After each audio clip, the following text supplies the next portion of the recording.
Hello there, my starfish. Brian King here.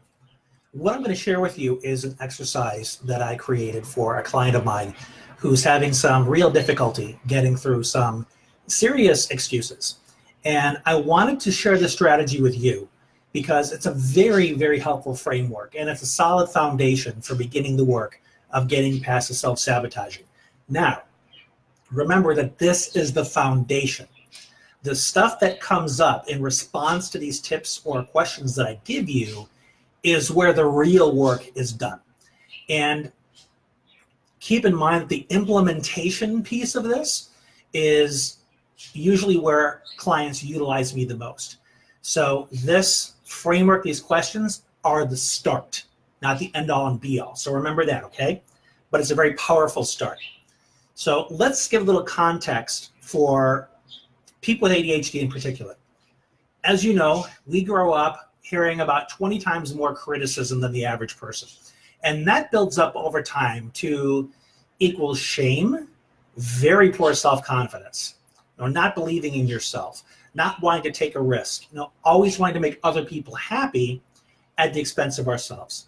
So when it's finally suggested to you that you can actually consider yourself, your own needs as important, and take action to achieve your dreams, that can seem so counterintuitive to somebody, especially a woman, a mother, who's been beaten down her entire life, that the very idea seems outrageous. It's almost too big of a paradigm shift.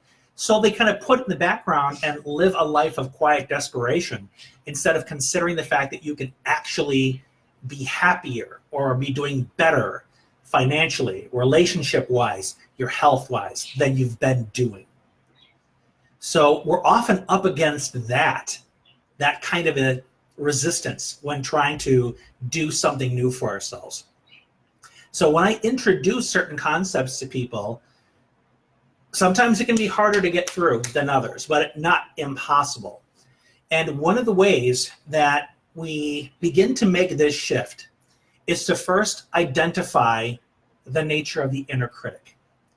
That voice that is always telling you, you're not good enough, you can't do it, you're not smart, you don't have the right credentials, nobody's going to support you, and on and on and on. So the first step that we need to make in creating this shift away from excuses and toward empowered action is to give the inner critic a name.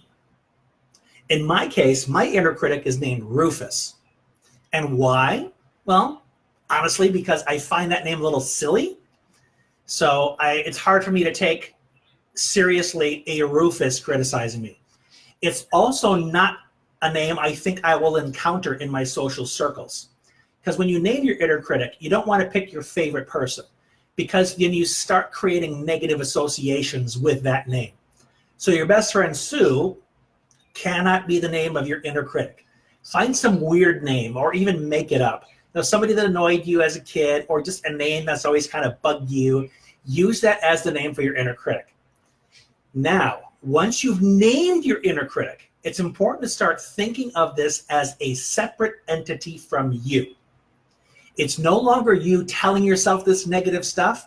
It's now this persona, this Rufus, this Beverly, or this Hilda, or whatever name you want to choose. So now it becomes somebody who's giving you some not so good advice that you can take it or leave it. Now keep in mind, Rufus is the voice of our need for survival, for self-protection. Excuses are fear-driven. They are designed to protect us from feeling defeated, hurt, like a failure, disappointment in ourselves, disappointment from other people. So these excuses have a function. But the difficulty is they probably showed up in childhood to protect us from criticism from these big, powerful adults. But now that we're adults, these excuses now sabotage us from becoming the person we always wanted to become. So we need to unlearn these. So name your inner critic so that you can start listening to that person and say, you know what, Rufus? You've been telling me this stuff for a long time, and you know what? I'm not going to listen to you this time because I don't like the results I get when I listen to you. So yeah, you're trying to protect me, and I really, really appreciate it. But this time I want to do something new. I want to take a risk because I need something different. So that's an example of how you can change up the conversation you have with your inner critic and externalize it. Make it something outside of yourself so that it no longer feels so personal. You with me? So that's the first step. The next step is list all those excuses. Get them out of your head.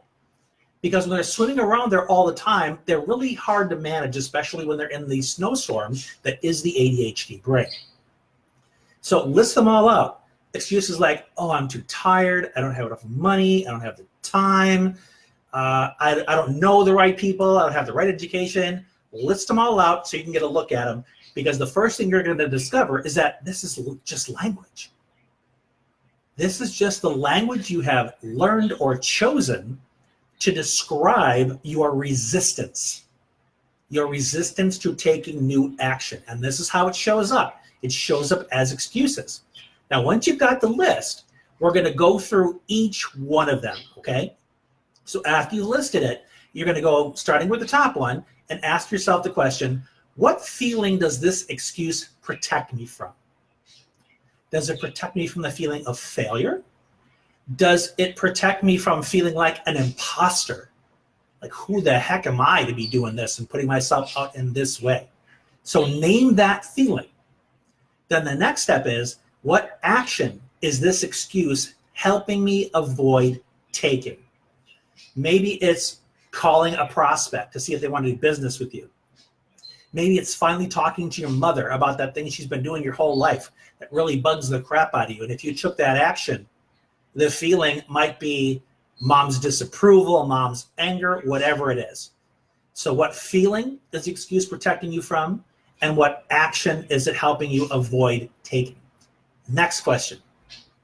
What positive emotion or experience are you denying yourself by giving into the excuse? Meaning, what is the thing you've always wanted? You've wanted to feel confident.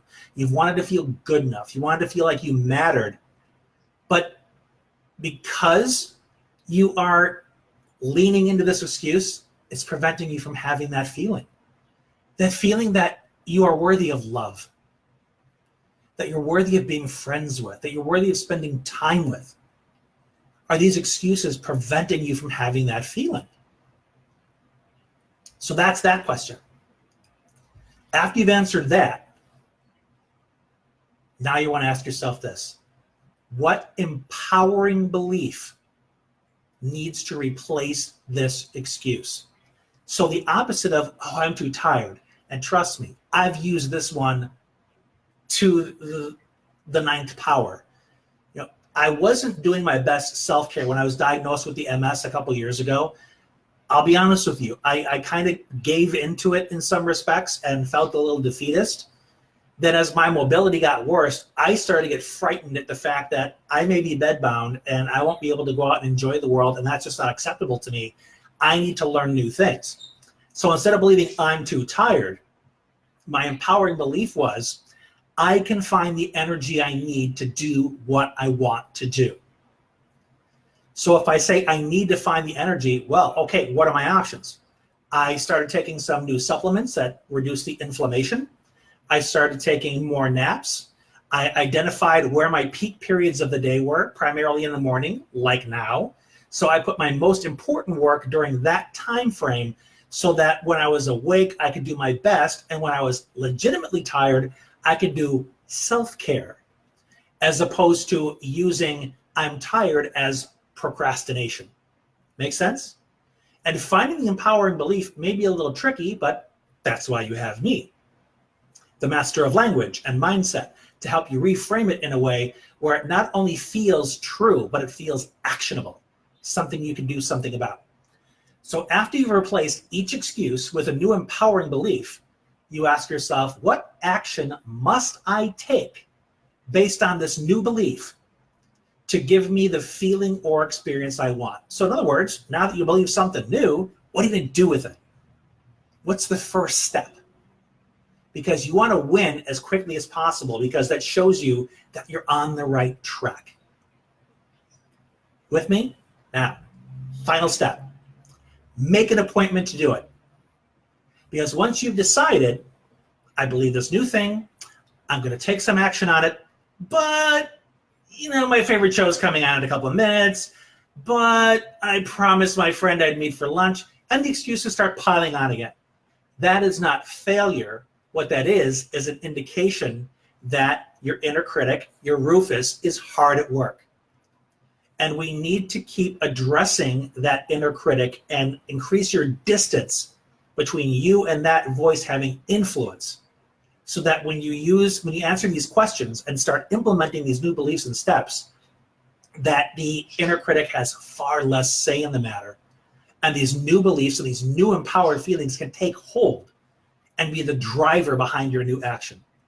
Now, as I said at the beginning of this, these questions are the foundation to help you identify and pinpoint what's the specific resistance.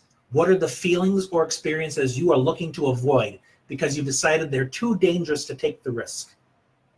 And what do you need to do instead to see the risk and take it on anyway, knowing that you are capable? And I want to leave you with this.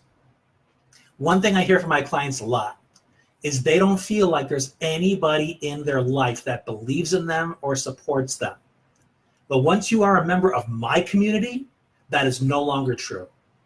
Because if one person believes in your potential wholeheartedly, it's me. I don't give up on anybody. And the community that I've created within my membership program is just like me.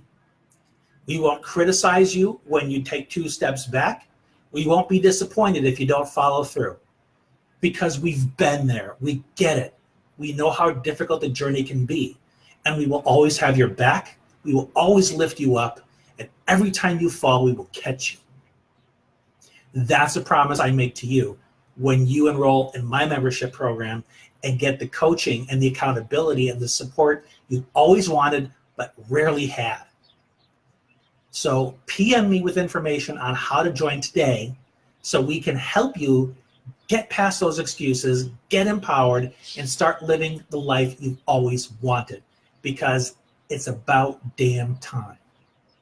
So this has been Brian. I love you. Thank you so much for tuning in. Let me know if this has been helpful for you. Ask me any questions that you have. And until next time, thanks for being you.